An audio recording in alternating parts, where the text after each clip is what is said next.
القدس والمسجد الأقصى المحتلين، ولكن السؤال كيف؟ في تصوري هذا يجب أن يطرح على كل واحد منا ويشغل تفكيره في هذه الأيام. ولن أسرق كل الوقت حتى أجيب على هذا السؤال، ولكن بكلمات معدودة أقول: من راقب الإعلام الاحتلالي الإسرائيلي هذا اليوم، ماذا حاول الإعلام الاحتلالي الإسرائيلي أن يقول؟ علانية كان يدعي أن الذي يعارض افتتاح كنيس الخراب هم السلطة الفلسطينية وحماس والحركة الإسلامية في الداخل الفلسطيني عام 48. بطبيعة الحال يكفي السؤال: أين إذن هم المسلمون؟ أين إذن هم العرب على صعيد حكامهم وعلمائهم وأحزابهم وشعوبهم؟ في تصوري من هنا يبدأ الجواب على السؤال الذي طرحته. آن الأوان أن يعلن عن قرار رسمي، وهذا أضعف الإيمان. ولقاء الجامعة العربية في ليبيا فرصة ثمينة نادرة من أجل هذا الإعلان، أن يعلن بشكل واضح أن الاحتلال الإسرائيلي ما دام يحتل القدس والأقصى وهما الحق الإسلامي العربي بالإضافة إلى أنه حق فلسطيني، فهذا الاحتلال بات يعلن حرب على كل ما هو مسلم وعربي وفلسطيني. ومن حق هذا العالم الإسلامي والعربي أن يدافع عن نفسه. أنا في تصوري نحن نحتاج في الأساس إلى هذا الإعلان الرسمي، ليصدر عن اجتماع للجامعة العربية أو ليصدر عن اجتماع لمنظمة المؤتمر الإسلامي. نحن نحتاج إلى هذا الإعلان. فرق كبير جدا بين أن يعتبر الاحتلال الإسرائيلي نفسه يواجه دائرة السلطة الفلسطينية وحماس والحركة الإسلامية، أو أن يلاحظ على أرض الواقع وبشكل رسمي وبشكل واضح صريح أنه يواجه مواجهة فعلية 1.5 مليار مسلم وعربي وفلسطيني. من الذي يقرر هذا الفرق؟ بصراحة نحن نحتاج إلى بيان رسمي، وأطمع أن يكون ذلك في مؤتمر الجامعة العربية في ليبيا. ربما الشيخ رائد صلاح، هنا المسؤولية لا تكون فقط مسؤولية الدول، ربما على هؤلاء 1.5 مليار مسلم، خصوصا عندما نعلم أن الكنيس الخراب تم تمويله من طرف الحكومة الإسرائيلية وأيضا من طرف يهود العالم الذين يتبرعون لبناء هذه المعابد والكنوس، أليس كذلك؟ هذا كلام سليم 100%، أنا أوافق 100%. ولذلك لا زلت أؤكد أن مشروع كنيس الخراب ما كان مشروع لمؤسسة أهلية ذات عناصر معدودة، هو مشروع من ضمن مشاريع نفس الاحتلال الإسرائيلي. هذا أولا.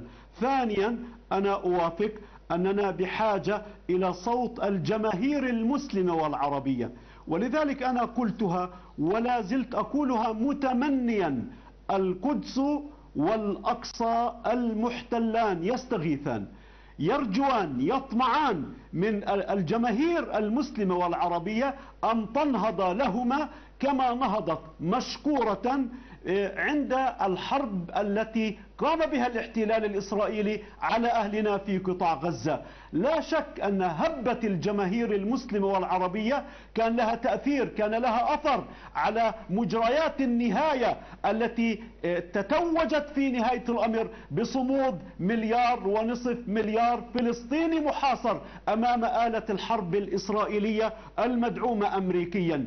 الآن القدس والأقصى في نفس الوضع، يحاصران، يهددان بالدمار، يهددان بالتهويد، يهدد الأقصى بالإزالة، وبجانبه 1.5 مليار مسلم وعربي وفلسطيني. كلنا أمام الحقيقة الآن. نعم. كلنا أمام الحقيقة. هل نحن صادقون مع القدس والأقصى أم لا؟ هل نحن نريدهما أم لا؟ هل نحن نقول صادقين أننا نرفض الاحتلال الإسرائيلي أم لا؟ هذه أسئلة تحتاج إلى جواب عملي. نعم. الجواب العملي لن يكون إلا بهبة جماهيرية مسلمة عربية في كل أنحاء الدنيا تقف في وجه الاحتلال الإسرائيلي. دكتور محمد حسيني، هذه الهبة وهذا الجواب العربي هل هو ممكن بناء على المعطيات المعروفة، معطيات الواقع العربي والإسلامي اليوم؟ هو ممكن بالتأكيد، لكن علينا أن نميز بين شيئين: الموقف الرسمي والموقف الشعبي. لحد الآن الموقف الرسمي أثبت عجزه المطلق عن مواجهة ما يقع. أعطيكم مثال على ذلك. إسرائيل قامت بتقسيم المسجد الإبراهيمي في الخليل، وأكثر من ذلك ذهبت بعيدا في أن أدرجت كل من الحرم الإبراهيمي وكذلك مسجد بلال، أدرجتهما معا ضمن التراث الإسرائيلي اليهودي. نعم.